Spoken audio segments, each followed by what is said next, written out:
Baldur's Gate 3 changed everything. More than a year later, and Baldur's Gate 3 has reached unprecedented success, with the daily playing numbers eclipsing that of other newly released titles that should by all means be the hot new thing. Now, I recently covered the news that Baldur's Gate 3 actually had a bigger total player count in 2024 than they had in 2023, which is partly due to the successful launch of the official mod manager, which lets you install mods across various platforms, not only on PC. But I think a huge reason to why Baldur's Gate 3 is still so very successful more than a year after it released is because of its legacy. A legacy that will live on for many years. AAA gaming has been on a downward slope these past 5 or 6 years or so, with studios and publishers often overpromising on their games to then underdelivering on said games, providing subpar experiences, often with a slew of technical issues to boot, which has resulted in many gamers losing trust not only in studios and franchises they used to love, but trust in the gaming industry overall. Sure, there have been some absolutely amazing titles released the past few years, like Elden Ring, Red Dead 2, Tears of the Kingdom, but we've also seen more and more disappointments as the years have gone by. And I'd argue that today we're seeing more flops and financial failures than before, say, 10 years ago, partly because game development is very expensive. AAA development being a luxury that many studios and publishers just can't afford if their games underperform. Now, some relatively recent examples of games that have turned out to be massive disappointments after launch, one of them being last year's Starfield, which was long promised to be Bethesda's new Skyrim that was supposed to take the gaming world by storm. And it did, but not in the way that Bethesda was probably hoping for. Star Wars Outlaws, which evidently scored pretty alright with critics but was overall panned by the general gaming audience. Suicide Squad killed the Justice League, which to many ruined the legacy of Rocksteady Studios and the incredible Arkham franchise, with Rocksteady releasing a boring live service game that felt disrespectful to the legacy of the great Kevin Conroy. And recently we had Dragon Age The Veilguard, a game that I was personally hoping would be BioWare's comeback. And while I enjoyed some aspects of the game, it just doesn't hold up under scrutiny, with some awful dialogue and a distinct lack of roleplay elements that the franchise is otherwise known for. Now, I haven't even brought up the gigantic flop known as Concord, which has probably been proven to be the most costly gaming disaster to date, with Firewalk Studios getting shut down shortly after release and putting Sony at least a couple of $100 million behind on their bills. Now, that was a gigantic disaster if I ever saw one. But why is this? How is it that more and more AAA games have been failing to pull in a large enough audience to pay for their production and eventual shareholders? And why is it that people are more vocal about it than ever? Well, gamers have gotten smarter, thank God. More and more people, it would seem, have become observant and careful with how they spend their money. That and standards have gone up. They've gone way up.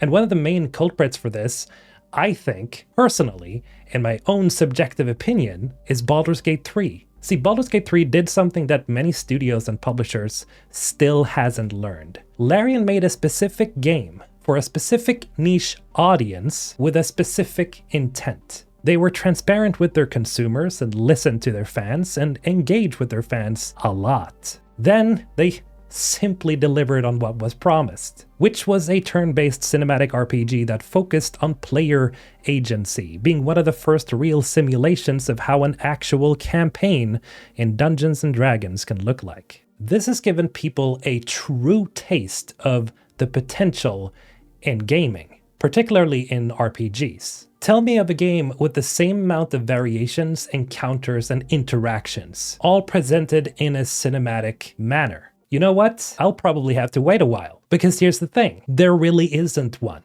The only games that have ever approached the same degree of player choice are the old BioWare classics like Knights of the Old Republic, Dragon Age Origins, and the Mass Effect trilogy. Even still, as a longtime lover of these franchises, these games struggle on their own to compare side by side with Baldur's Gate 3. That's how absolutely massive and detailed this game is.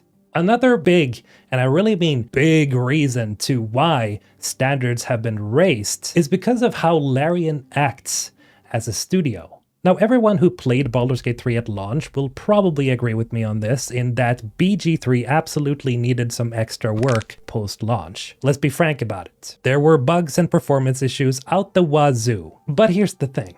Larian didn't rest on their laurels. They could have, but instead of only releasing small patches and hotfixes to stabilize their game, they worked around the clock and provided us with massive updates, not only containing fixes for the game across platforms, but providing us with new content entirely that wasn't in the base game from the start. Now that is just literally insane. As an example, the first major update, Patch 1, addressed over 1,000 bugs and other issues. Then shortly after that, they added new functions to the game, such as the ability to store your co-op party members so you could play on without them, and additional content for Karlach in Patch 2. And ever since then, each major patch has brought more and more content to the game, such as official mod support, a slew of entirely new endings to the game, new dialogue options, new kissing animations across the board, Larian's modding toolkit, and so much more. To be perfectly frank, the amount of content that Larian has added post-launch is equal to that of DLCs that other studios and publishers would ask you money for.